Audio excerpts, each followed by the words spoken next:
No, umpisahan nun natin mga kababayan, ay nakita ko po ito, no? Halos ngayon-ngayon lang ho yata ito mga kababayan. Nakita ko ayan, no. Halos ngayon-ngayon lang po ata yung paglabas, naka-wheelchair si Rodante Marcoleta, mga boss chief amo sir ha. Kagaya po ng mga sinasabi nating mga Pilipino na kapag ka sila po ay nahaharap na sa mga kaso at maipapakulong na habang nililitiso, mga boss chief amo sir, ay bigla na pong nasasakay sa wheelchair, bigla na pong mga nagkakasakit mga kababayan. Oh, di ba? Oh, na wheelchair, ay kulang yung neck brace bakit wala?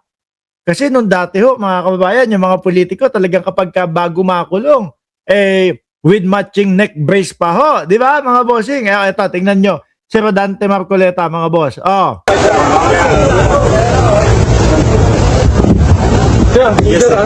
Doon ka na. Doon na kaya. Nung kapag ka bumaba na to ito, tsaka yung kapag ka yung nagpapaano, Green Ribbon Committee, mga bossing, ang lakas-lakas pa ho nito. Ngayon parang mahina na. Ano po, baka naman artihan lang yan, sir ha? Kasi parang ang hirap maniwala. Bago kayo arestuhin, bago kayo ikulong, bago kayo ipasok sa oblo, malalakas pa kayo. Oh, tapos ngayon, papaharapin na kayo, biglang wheelchair na. Biglang may mga sakit na. Si Jinggoy din, di ba? Bago humapasok yun sa oblo, mga kababayan, si Jinggoy, meron sakit din di ba? Meron sinasabi, ipapagamot daw po yung tuhod.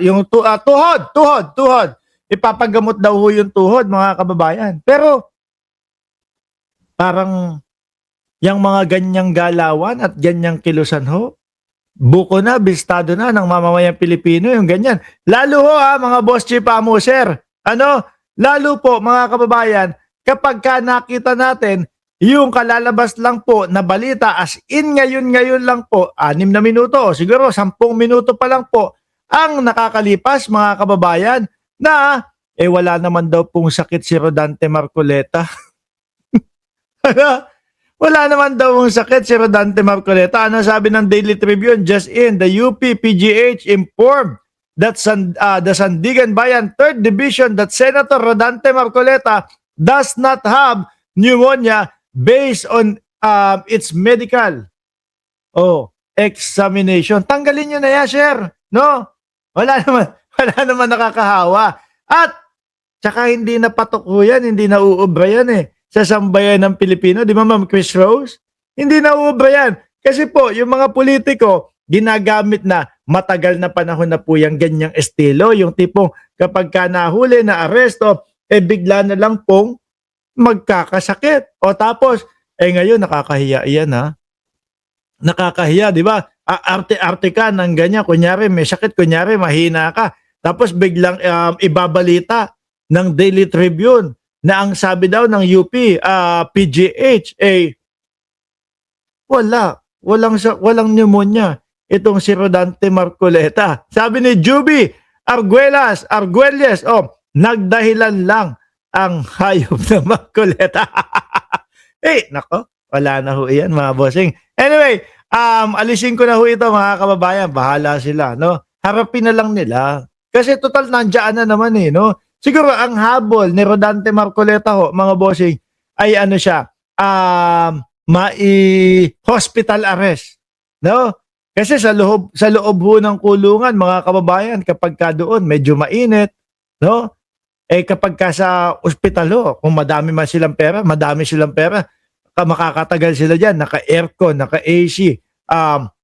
Tingin ko baka pwede pang dalaw-dalawin ng kanyang mga kamag-anak. Kaya lang bukayo ho, mukhang hindi matutuloy at hindi papayagan yung mga pa-hospital arrest ni Rodante Marcoleta ho, mga bossing. Ngayon, pumunta muna tayo dito sa kasamahan ni Rodante Marcoleta. Alam niyo mga kababayan, mukhang binubuksan ulit, mukhang binubulat-lat po ulit mga boss chief amo sir, etong issue ni Alan Peter Cayetano. Natatandaan niyo po ba mga boss chief amo sir? Nung nagpa-SEA Games po sa Pilipinas, mga kababayan, Southeast Asian Games, si Alan po, mga kababayan, ang namumuno doon. binubulat-lat po, hinuhukay, dinidig po ulit. Alam nyo kung ano yung tungkol? Tungkol doon sa kaldero. Nung una ho, mga boss, hindi ko alam kung bakit tinatawag si Alan Peter Cayetano ng kaldero ho, mga kababayan. No? Tapos nung nakita ko, mga boss Chipamo, sir, yung balita, sabi ko, is Alan next? Sabi ko, paano naman magiging next si Alan Peter Cayetano? Eh, hindi pa nga lumalabas yung sa ano niya. Yung investigasyon ng NBI kung isa siya doon sa nagtulak, nag-push dito kay Aplaska na pagbabarilin yung mga NBI. Yan pala, iba palang issue ito, mga bossing. No? 2019, panahon ni dating Pangulong Duterte, pamamayagpag po nilang lahat, mga kababayan, ng mga DDS, si Alan Peter Cayetano may issue pala doon sa kaldero. Sabi ni Alonely TV, kaldero, 50 million. Oho. At hindi lang 50 million, ha. Sa pagkakakita ko, kulang-kulang 55 million yung kaldero, mga kababayan, ni Alan Peter Cayetano para doon. Alam niyo yun, yung kapag ka-Olympic ko, Olympic, yung mga SEA Games, yung may mga di ba? Dati pa nga nauso, meron pang araw nun, di ba? Tapos may apoy, tapos papunta doon sa kaldero, pag-shoot, tapos biglang liliyab yung apoy. Yun, yung pinaka pinaglalagyan nung kaldero, tapos kapag ka tinamaan o pag linagyan ng apoy, lalakas. Yun, no? Basahin natin ito. Si Alan o is Alan next? With question mark. NBI digs up Caldero kikiam. Bakit may kikiam? Para sa baka malakikiam yung itsura.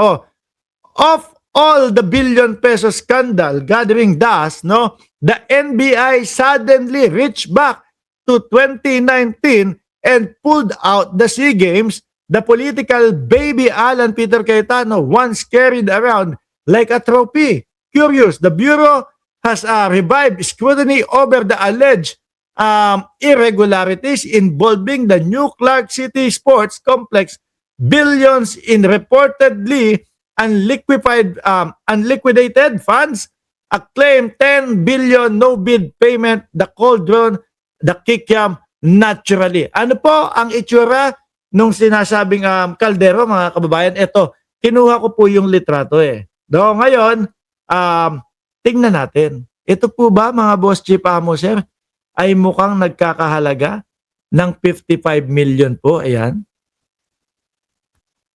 Ayan po ba, mga kababayan, ay sa tingin ninyo po ay aabot ng 55 million po ito, mga boss Chipamo, sir? Ano? Sa nakikita ko, mga kababayan, bakal-bakal bakal-bakal lang. Di ba? Sabi ni Music Stories, Mark Ramos, SEA Games yan, 10 billion gastos dyan, malaki kinita ni Caldero Cayetano dyan, pwedeng plunder ang kaso dyan. Yung eto pa nga lang daw yung pinaka